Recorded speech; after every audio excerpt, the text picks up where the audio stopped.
नमस्कार दोस्तों, ये है फैंटा, दुनिया का सबसे लोकप्रिय ऑरेंज सोडा। मुझे लगता है कि हर कोई इसका स्वाद जानता है। आज हम ढेर सारे संतरों का इस्तेमाल करके फैंटा के एक विशाल कैन का मॉडल बना रहे हैं। चलिए, सबसे पहले संतरे चुनते हैं। इसके लिए हम खास तौर पर अपने एक परिचित के संतरे के बागानों में जा रहे हैं। संतरे का मौसम अभी अपने चरम पर है, इसलिए पेड़ों पर ढेर सारे संतरे लगे हुए हैं।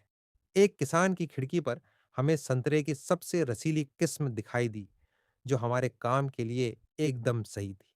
जी हाँ, मैंने आज तक जितने भी संतरे खाए हैं, उनमें ये सबसे मीठे हैं। इसलिए हम डिब्बे लेकर उस जगह की ओर चलेंगे जहां हमें संतरे चाहिए। अब हम सीधे पेड़ से संतरे तोड़ेंगे।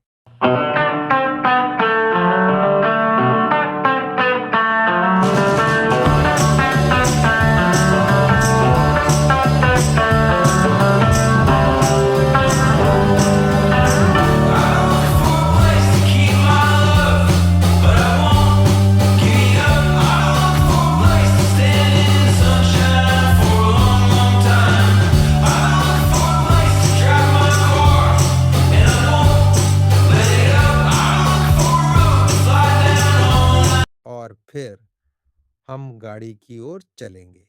दिन के अंत तक हमने गाड़ी को पूरी तरह से भर दिया था, लेकिन फिर भी हमें पर्याप्त सामान नहीं मिला।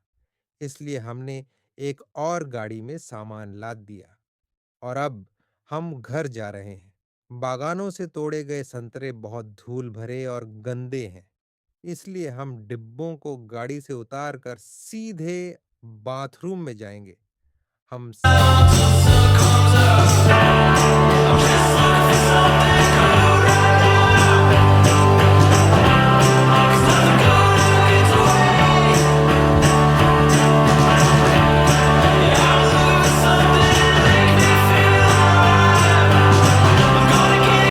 को शावर में डालेंगे।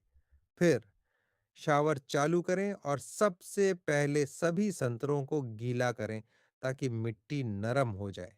इस चरण में हम सड़े हुए संतरों को अलग करने के लिए अनावश्यक पत्तियों को हटा देंगे और संतरों की सतह को बहते पानी के नीचे अच्छी तरह धो लें। फिर हम साफ संतरों को वापस डिब्बे में रख देंगे। जब डिब्बा भर जाएगा तो हम रसोई में जाएंगे और फिर इसे अपने बड़े डिब्बे में डाल देंगे। प्रत्येक संतरे को सावधानी पूर्वक धोने में 7 घंटे से अधिक का समय लगा और हमारा विशाल डिब्बा लगभग पूरी तरह से संतरों से भर गया है। अब इन्हें समान रूप से वितरित करना है। हम लोहे की छड़ों को पहले से खोदे गए छेदों में डालेंगे और फिर उनके ऊपर लकड़ी की ढाल लगाएंगे। दरवाजे को धीरे से एक तरफ खोलें। अब हम आसानी से संतरे तोड़ सकते हैं।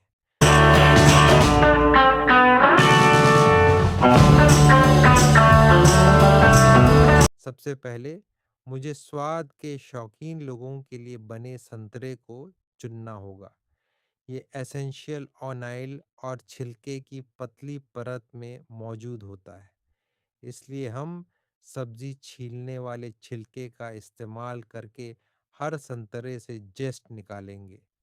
हम पहले से छिले हुए संतरों को लकड़ी के बोर्ड पर रखेंगे। मुझे आश्चर्य है कि इस पूरे काम में कितना समय लगेगा। वाह! हमने मेज पर सुगंधित छिलकों के ढेर में 10 घंटे बिता दिए। आवश्यक तेलों को आसानी से निकालने के लिए छिलकों को एक बड़े चाकू ब्लेंडर में पीसना होगा। अब हम सबसे पहला हिस्सा लौट करने जा रहे हैं। इसे ढक्कन से ढक दें। बस हो गया और फिर हम इसे चालू करेंगे। 5 मिनट बाद सब कुछ तैयार है। अब नींबू का रस बारीक टुकड़ों में बदल गया है, बिल्कुल वैसा ही जैसा हमें चाहिए। हम नींबू के छिलके को एक बड़े बर्तन में डालेंगे। अब हम तब तक पीसते रहेंगे जब तक कि सब कुछ अच्छी तरह से पीस ना जाए और 3 घंटे बाद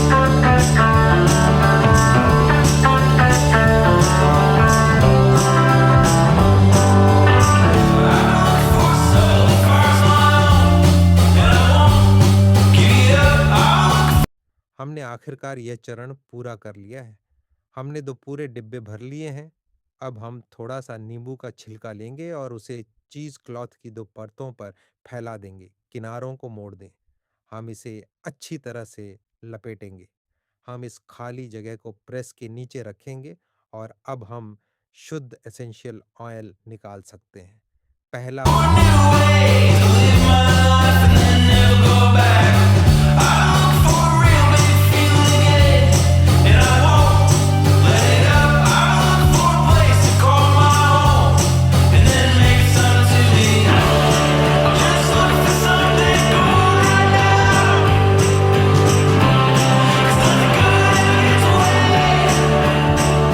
भाग निकाल लिया गया है। अब हम अगले भाग को प्रेस में डालने जा रहे हैं। ऐसे 6 भागों के बाद हमने एक पूरा कटोरा आवश्यक तेलों से भर दिया है। इस तरल पदार्थ में संतरे की बहुत तेज खुशबू है। हम इसे जार में डालेंगे और खुशबू को बाहर निकलने से रोकने के लिए हम इसे ढक्कन से ढक देंगे।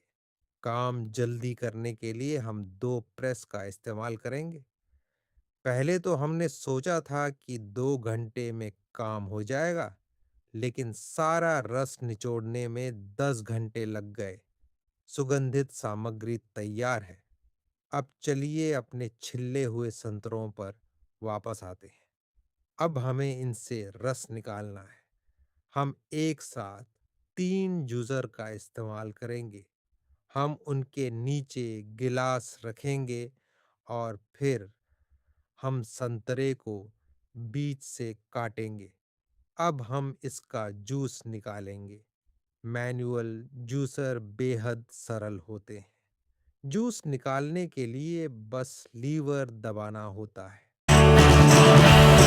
ये मेरे स्टूडियो की सबसे आकर्षक गतिविधियों में से एक है। इतनी मेहनत के बाद गूदा लगभग सूख चुका होता है। इलेक्ट्रिक जूसर बीच में लगे घूमने वाले हिस्से की मदद से रस निकालता है। हमें बस मांस को इस पर मजबूती से दबाना है। इससे रस भी आसानी से निकल जाता है। आइए देखें कि कौन सा जूसर सबसे कारगर है। इलेक्ट्रिक वाला वर्षन 3 गुना ज्यादा कुशल है। अब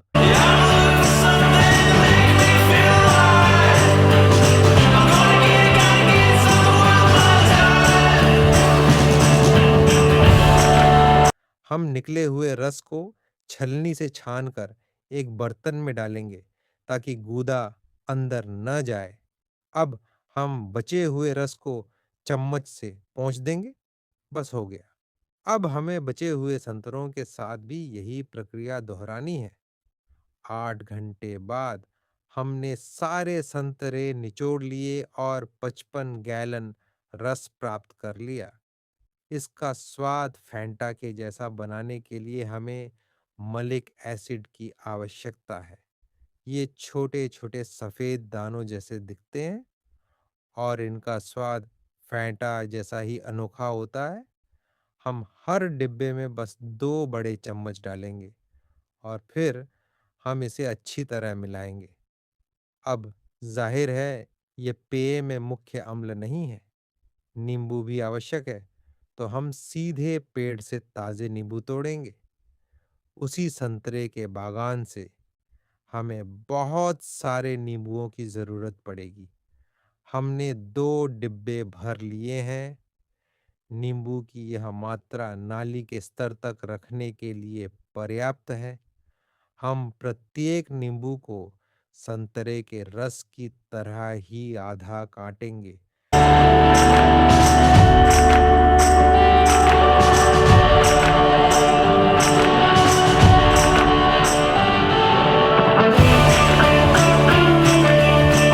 और हम उसी परिचित विधि का उपयोग करके नींबू का रस निकालेंगे।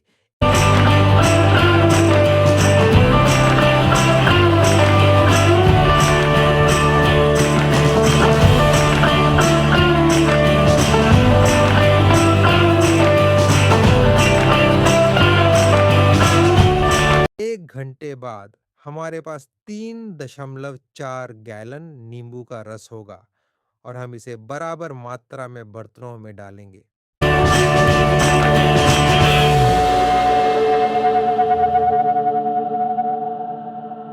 अब चलिए अपना बड़ा बर्तन लेते हैं। इसमें हम संतरे और नींबू के रस का मिश्रण डालेंगे। बर्तन में 1.5 डिब्बे रस आ जाएगा। हम गैस चालू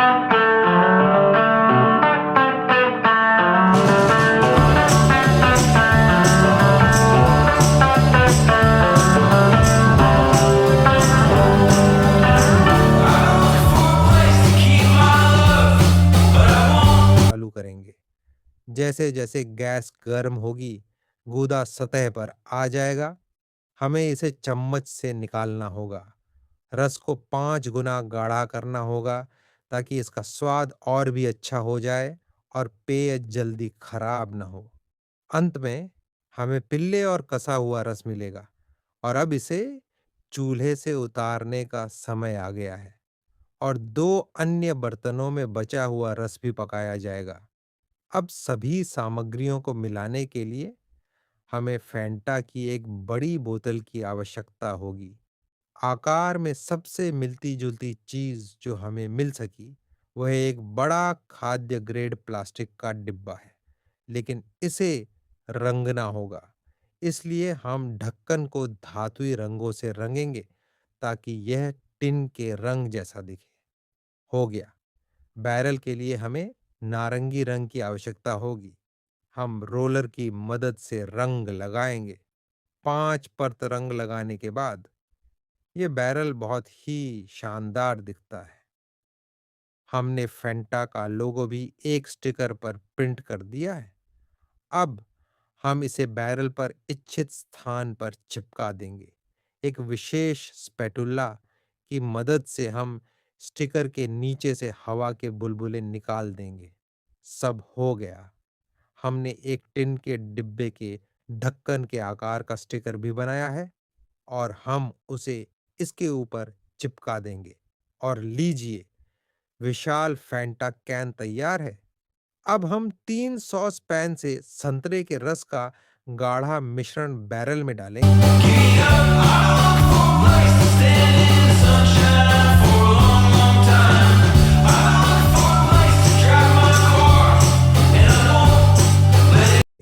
अब संतरे के स्वाद की बात करते हैं। हम इसे सीधे तरल पदार्थों में नहीं मिला सकते क्योंकि यह एक चिकनी परत की तरह सतह पर तैरने लगेगा। इसीलिए आपको एक चम्मच इमल्सिफायर मिलाना होगा और इसे इमर्शन ब्लेंडर से अच्छी तरह मिक्स करना होगा।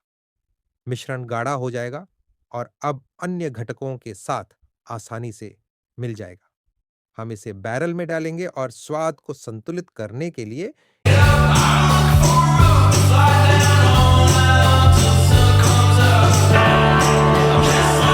इसमें 22 पाउंड चीनी और थोड़ा सा नारंगी रंग मिलाएंगे। फिर हम सभी सामग्रियों को अच्छी तरह से मिलाएंगे। अब हमारे पास बैरल में घर का बना फैंटा कॉन्सेंट्रेट है। बस इसे स्पार्कलिंग वाटर में मिलाना बाकी है।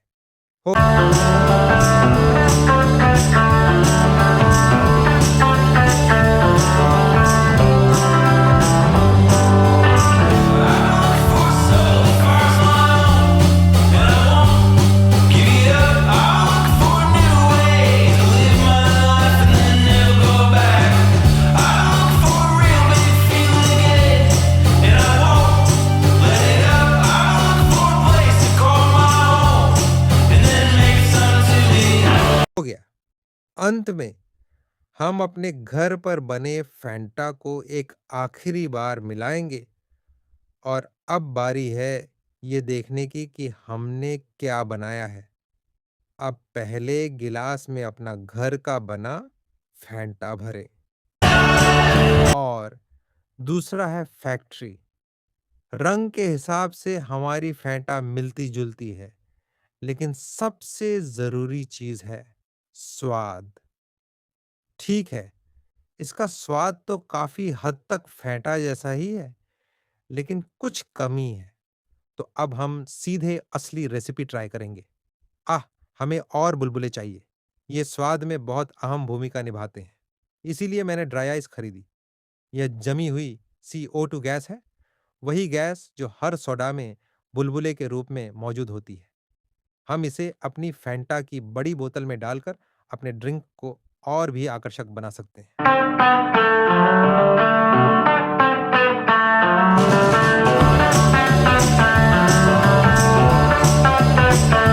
और फिर सब कुछ योजना के मुताबिक हुआ। मज़ाक कर रहा हूँ। ड्राई आइस की प्रतिक्रिया से हमारा पेय बहुत ज़्यादा झागदार हो गया और उसका कुछ हिस्सा ज़मीन पर गिर गया। हमने प्रतिक्रिया शांत होने का इंतज़ार किया और फिर उसे ढक्कन से ढक दिया। हम इसे धातु के क्लैंप से कसने वाले थे।